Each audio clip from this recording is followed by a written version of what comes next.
শরতের নীল আকাশ, কাশফুল আর উৎসবের আমেজের মধ্যে ফরিদপুরে ভেসে উঠল এক চাঞ্চল্যকর প্রতারণার খবর।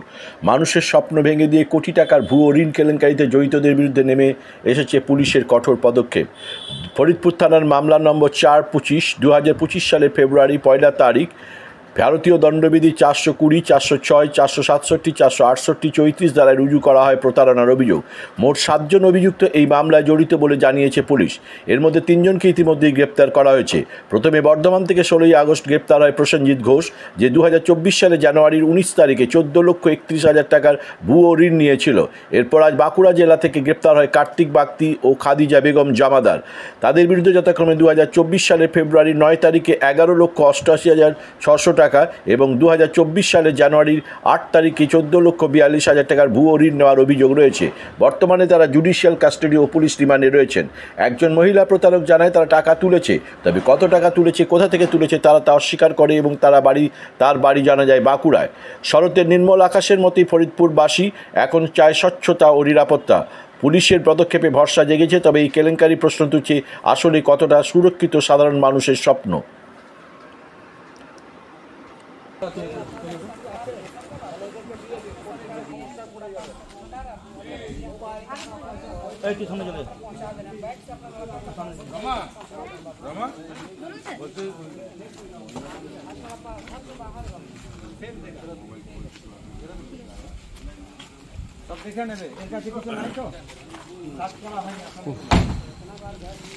আপনি যখন যাবেন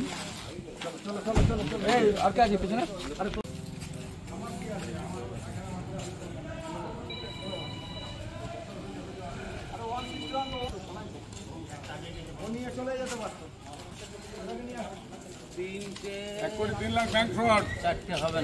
বলছি কোথা থেকে তুলেছিলে ব্যাংকে পয়সাটা?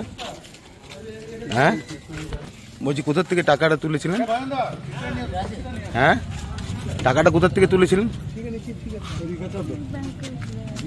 কত টাকা তুলেছিলেন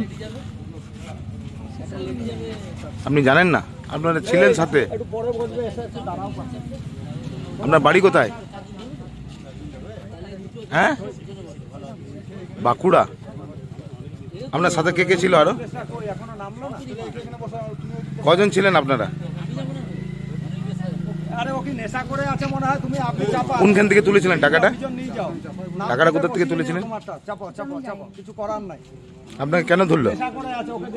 আপনাকে কেন ধরলো?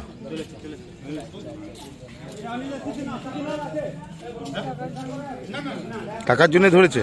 আপনি জানেন না তাও? কি নাম আপনার? হ্যাঁ